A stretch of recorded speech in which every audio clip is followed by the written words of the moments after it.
Yeah, he was outstanding in that second period on. Yeah, we were bad. Yeah. We weren't very good. But he was on Monday night. He was so good in that second period. Yeah. That was a period we needed them. They were pushing. Yeah, yeah.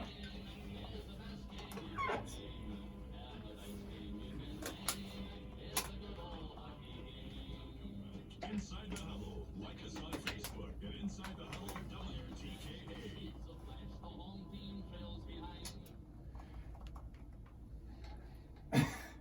Hey, welcome back to Inside the Huddle. Joining us in studio, Michigan hockey coach Mel Pearson. No, I love your music choices. Oh, It's a great song. Yeah, that's great great. song. Great song. Did that win a Grammy?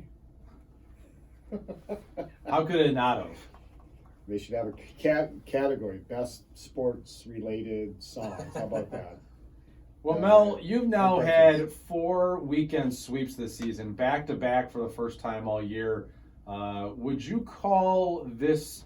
I guess it wasn't technically a weekend, but would you call this 2-game series against Michigan State the best your team has played this season? No.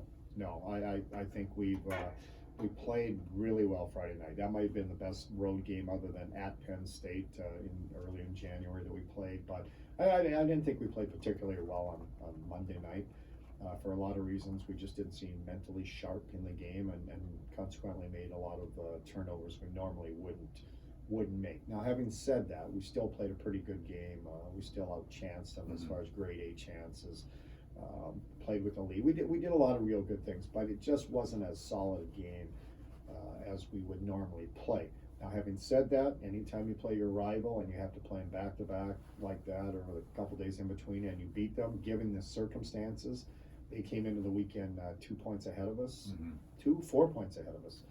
And now, after that sweep, we've moved 2 points ahead of them. So it was a huge weekend against a team that had been playing really well. Yeah, Michigan had a couple of wins, 5-1 on Friday night at Munn Ice Arena, and then Monday, just this past Monday, 4-1 at Little Caesars Arena in Detroit. They won the Duel in the D trophy. And so they improved to 15-12-3 overall this season, 10-8-2 in the Big Ten. They are now in sole possession of third place in the Big Ten. The number 1 team in the Big Ten gets a first round bye. The 2, 3, and 4 teams all host the 5, 6, and 7 teams in a 3-game series on campus sites in the first weekend of the Big Ten tournament. So that's what obviously the goal is to win the Big Ten regular season title, but clearly to put yourself in a position to host a Big Ten first round series is of critically importance. Well, it is because obviously you're at home. You get your home crowd. Used to sleeping in your own bed. There's a lot of reasons why you want to be at home. We still have a chance to win the Big Ten. In fact, it's in our hands, and that's all you can ask. We've got 4 games left. All we have to do is find a way to get through those 4 games, and it's in our hands. If we do our job, no one can beat us in the Big Ten. So that's nice to have that. Now, having said that, you have to go out and do it game by game, and all starts Friday night, 6 o'clock.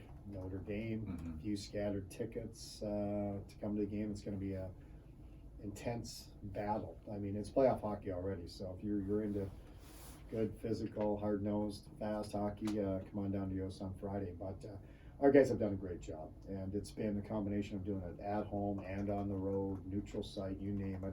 They've showed up and played hard. To only have 1 loss going through that schedule with what do we have, 5 games on the road, 1 neutral site, and only 4 home games is pretty amazing.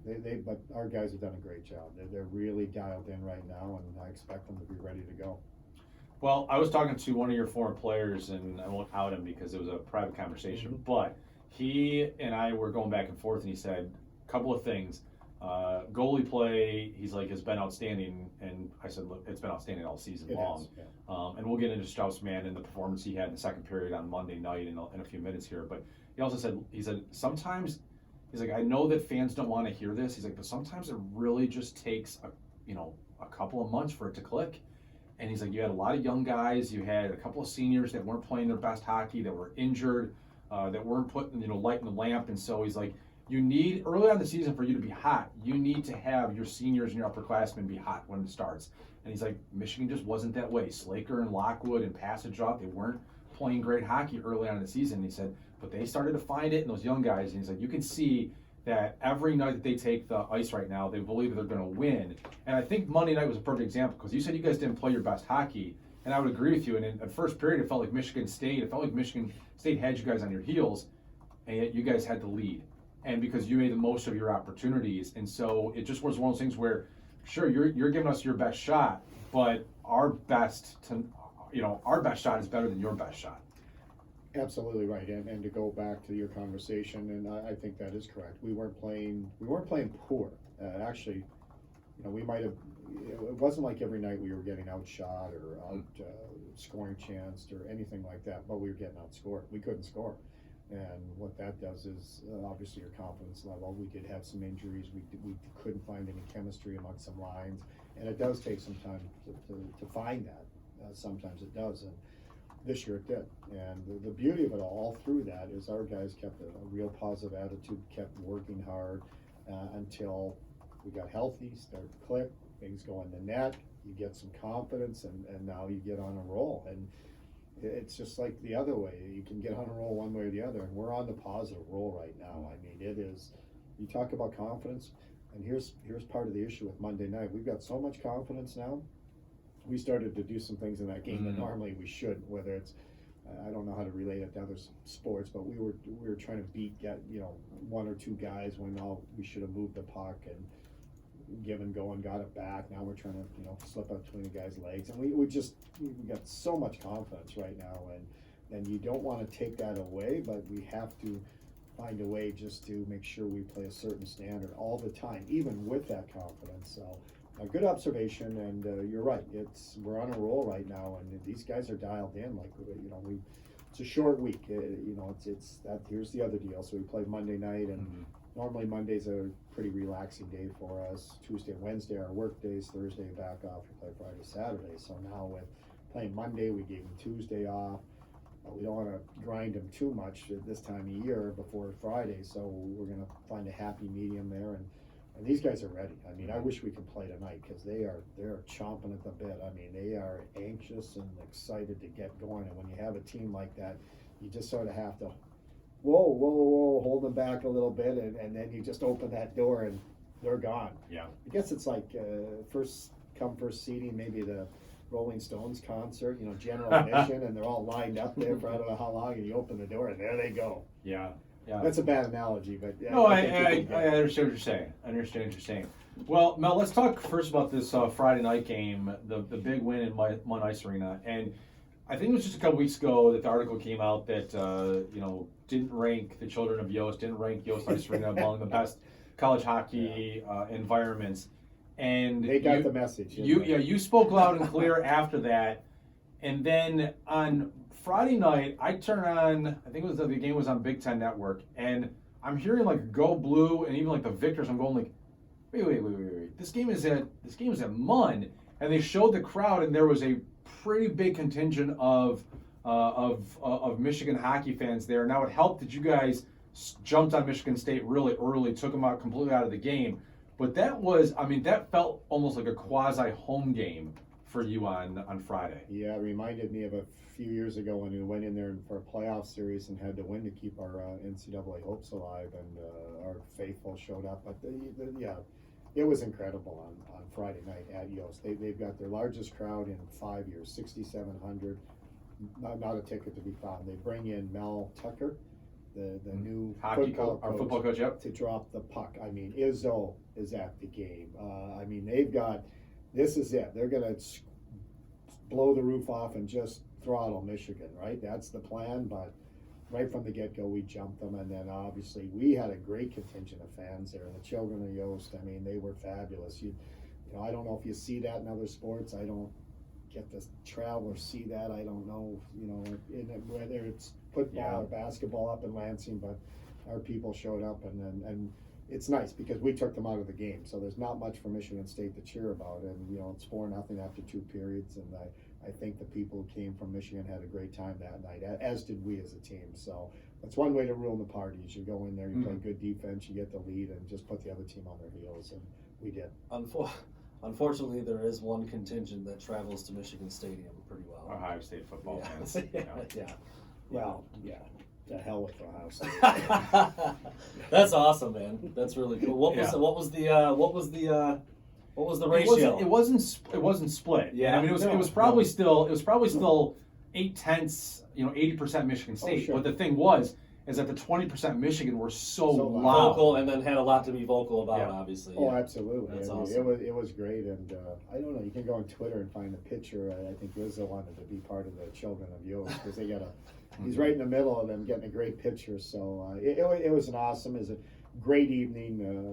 Not only for our fans but for our team, and it's nice to go in there and find a way to win because we hadn't won in there I think for 3 years. I Yeah. think we had maybe a shootout win, but not a regular win. Mhm.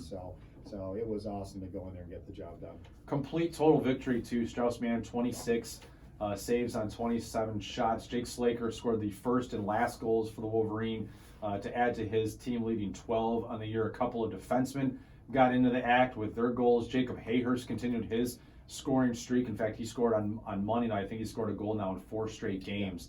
And so just a complete dominant team effort, Mel. Well, it was, and our seniors are really leading the charge now. You talk about Slaker, you talk about Hayhurst. Will Lockwood had 2 goals on the Monday night game. Martin and Luce have been rock solid on defense. Nick Pashajow continues to play well. So our seniors have really taken over this team, and that's what you need. That's what you need. We're only going to go as far as our seniors take us right now, and they're doing a heck of a job. I gotta ask about this because this is just too. I haven't seen that This before. is too hilarious. So the Children of Yost Twitter account, we talked about them before. They have their own Twitter account.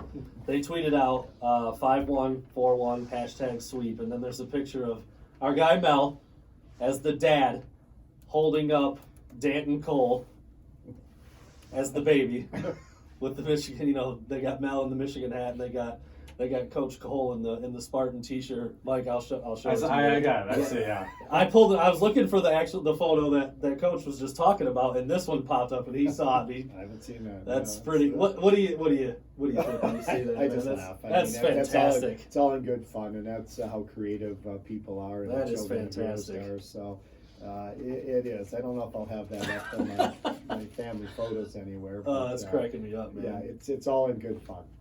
Yeah, that's good stuff, man. Oh, so he really did get in a picture. I thought he was just kind of like Oh in the no, vicinity. he's right in the thick Yeah. of things. Wow. He knows good Okay. when he sees one. So good for Coach Izzo. So. He's northern. He's got to be a hockey guy Yeah, it's from at his he's core, from- right? Yeah, he's from Is is it Iron Mountain? or- Iron Mountain. Yeah, way up there. up in the UP. Yeah. So I went to Northern. So he's got some hockey in his blood. Absolutely. Well, That's he cool, gave man. the program $1 million for their renovation. Michigan State's doing some renovations in their hockey Wow. department, and coaches have donated $1 million. So he's very active up there. That's cool. All right, when we come back, we'll talk to Mel about Monday night's game. A terrific performance from sophomore goalie Strauss-Mann that really saved them in Monday's game. And looking forward to Notre Dame this weekend. And again, what's on the line for the Wolverines in their final 4 regular season games? Inside the Huddle on Sports Talk 1050, WTK Ticket.